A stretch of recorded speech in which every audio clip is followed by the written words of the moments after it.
Coatesville, Pennsylvania. So, what is this? It's like nothing anyone should see on the public highway, but hey, wait a minute, it's turning into the field. Maybe it's a newfangled potato planter or something. No, sir, it's an aeroplane with turntable wings. George Spratt, the inventor, figured that's how she could taxi along the highways and maybe the skyways. The experts give 10 to 1 she can't fly. But Georgie's set on taking a chance, and there he goes!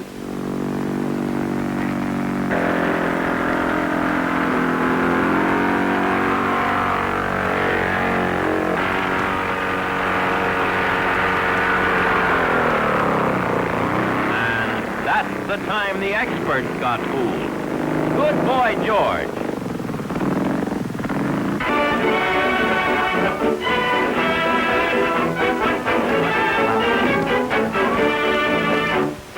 In this ship here with the three-wheel landing gear, any kind of a landing is perfectly all right. Frontwards or sideways, one wheel, or any other way that you wish. The GPS sender steers with a wheel instead of the conventional rudder bar, both in the air and on the ground. Similar to this. The flippers are handled by the fore and aft motion of the stick and the ailerons by the side motion. The throttle is directed behind the wheel like a Model T Ford. All right, Andy, let's go.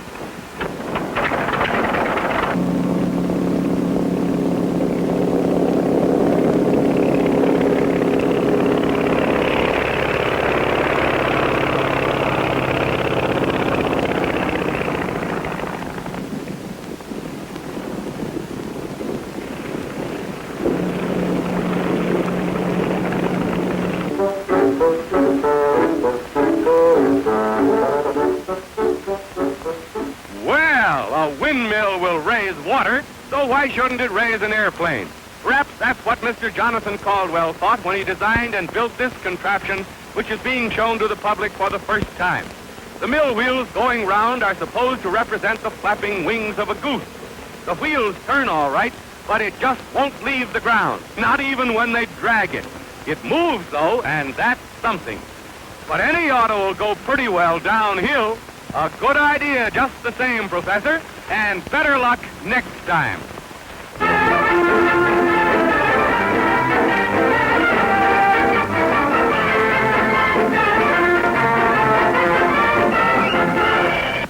Don't laugh. This thing that looks as if half of it was missing really works. It's a new tubular plane invented by an Italian engineer who believes this design will someday break all records for speed and stability.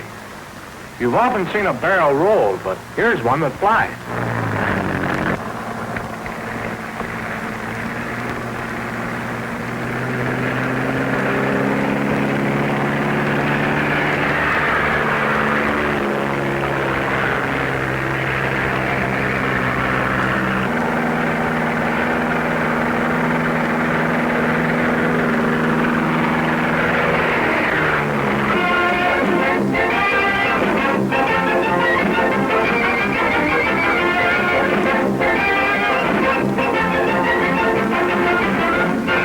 Here's the airplane of the future, according to its inventor, Dr. Snyder. He calls it the flying wing, and experts think it's going to revolutionize aviation. It's supposed to be foolproof and has lots of speed and pep, as the doc's going to show you right now. Here she goes. Looks as if the inventor copied his idea from a butterfly.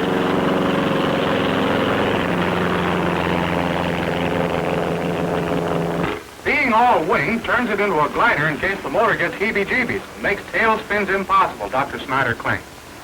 It can top 100 miles an hour and is supposed to be as safe as old Dobbin for the family. If what the doc says comes true, we'll all be hopping around in these pancakes very soon.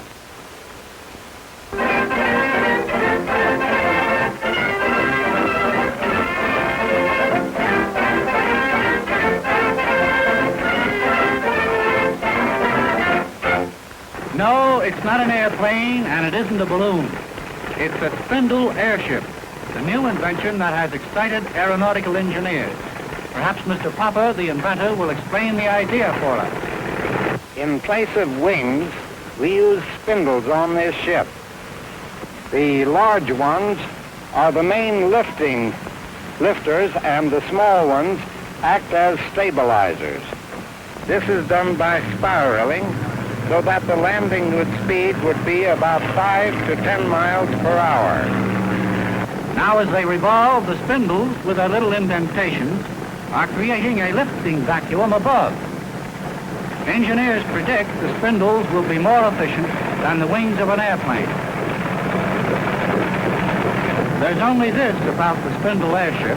She hasn't flown yet, but who can say she won't?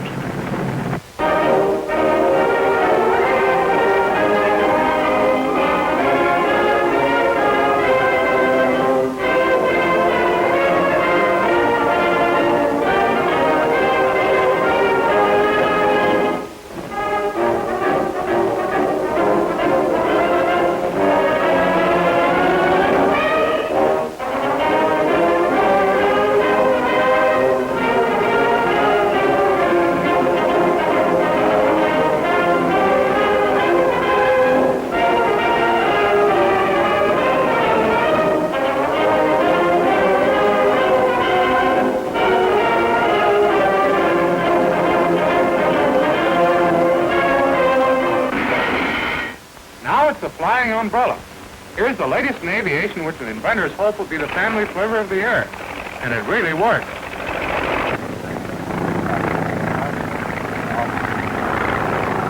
The single circular wing allows a quick takeoff, and it can go 135 miles an hour.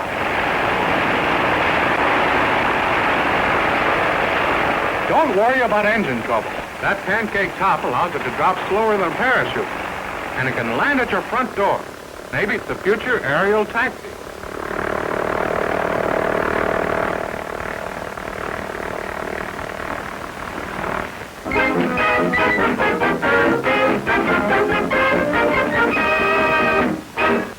A tailless answer to the call issued by the Aeronautics Director of the Department of Commerce for a flivver of the air.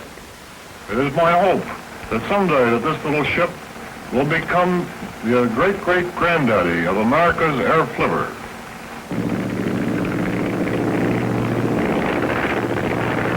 Just a pair of wings and a place to sit. And what a place. The tiny craft weighs 1,100 pounds and has a wing spread of only 30 feet. A device on the wingtips controls direction.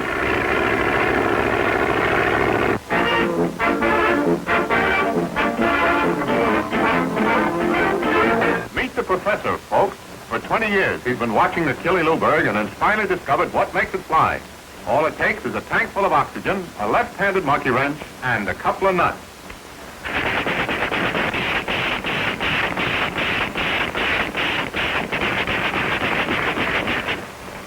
Here we go.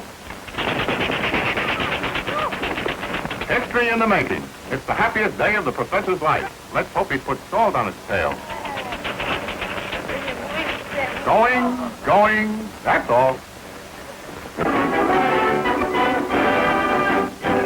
Something new to make flying safer. Stabilizers like these keep the plane level while in flight. The pilot's taking up the ship to show you how the device works. There he is getting out of the cabin, leaving the plane completely under automatic control. See how smoothly it flies without a human hand to guide it.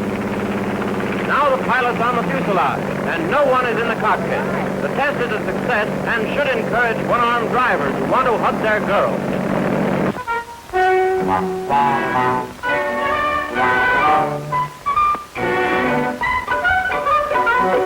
More convincing proof of the amazing and rapid progress of aviation you wouldn't want, I'm sure, than this demonstration at Baltimore today. J. Carl Bauer and Louis Huber went to work in their spare time to construct this poor man's dream, a plane propelled by bicycle pedals. It's a momentous occasion. All aviation stops to watch. Did someone say they laughed at the Wright brothers? Well, this pair will try again, too. Maybe make a bicycle out of airplane parts.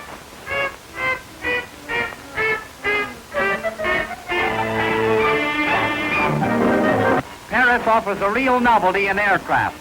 It's called the elliptroplane, and it's based on the principles of a flying mosquito with the sting left out.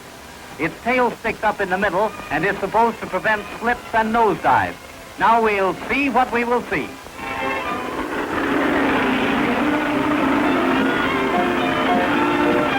It works. The brainchild of inventor Vicomte de Rouge speeds 60 miles an hour. For 5 years, the Vicomte has been laughed at, but now it is he who has the laugh.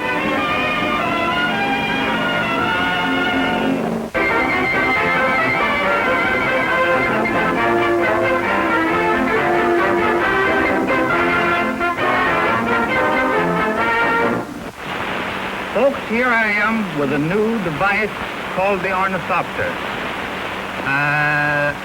This device, I expect to attain flight in the air.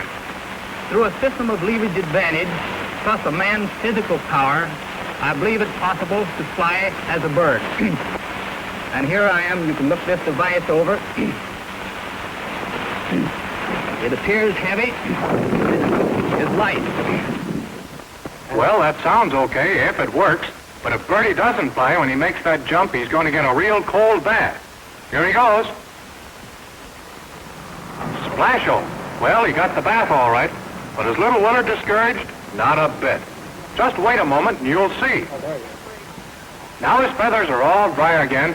He's had a good dinner of canary seed, so maybe this time he'll really do it. He's going to soar gracefully off the rock, so he says. Keep your eye on the birdie.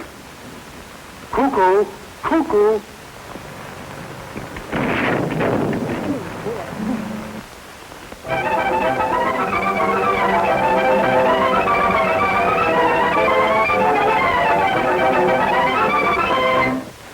Here you see another type helicopter or direct lift air machine.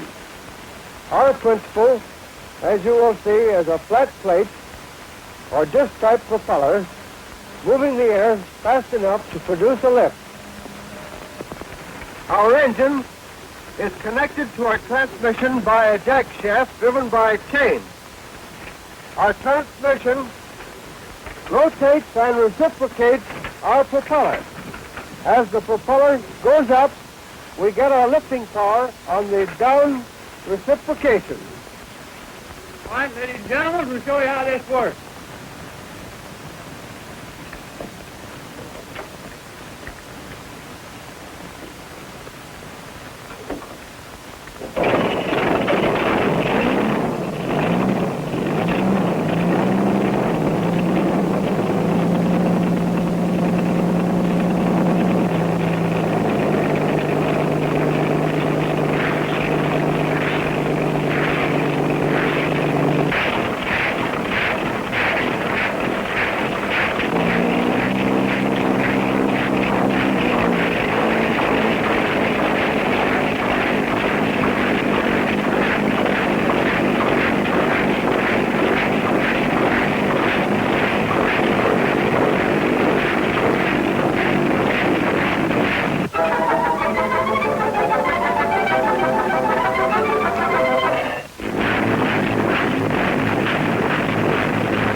The plump chap there is a butcher by trade, but in his spare moments he's a student of aerodynamics. And right now he's demonstrating in a small way the principle of a new rocket device he's working on. Something must have gone haywire. But here's the real thing, Jack's bicycle rocket glider. And he's all set for a tryout here at the Metropolitan Airport. If it'll just work as he hopes, he'll be famous tomorrow. Then goodbye loin chops and rump steaks.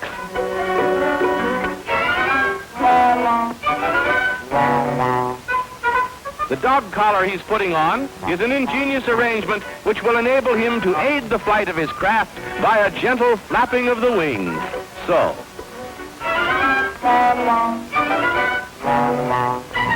With a little help from everything but gravity, Cohen gets his remarkable flying machine underway at terrific speed. That is, it'll get up speed if the assistant rocket engineer will only hurry up and put a match to the power plant. Oh, there there goes another dream up in smoke. The idea wasn't so hot, but Cohen's burning up. What he should have next time is a pair of asbestos pants.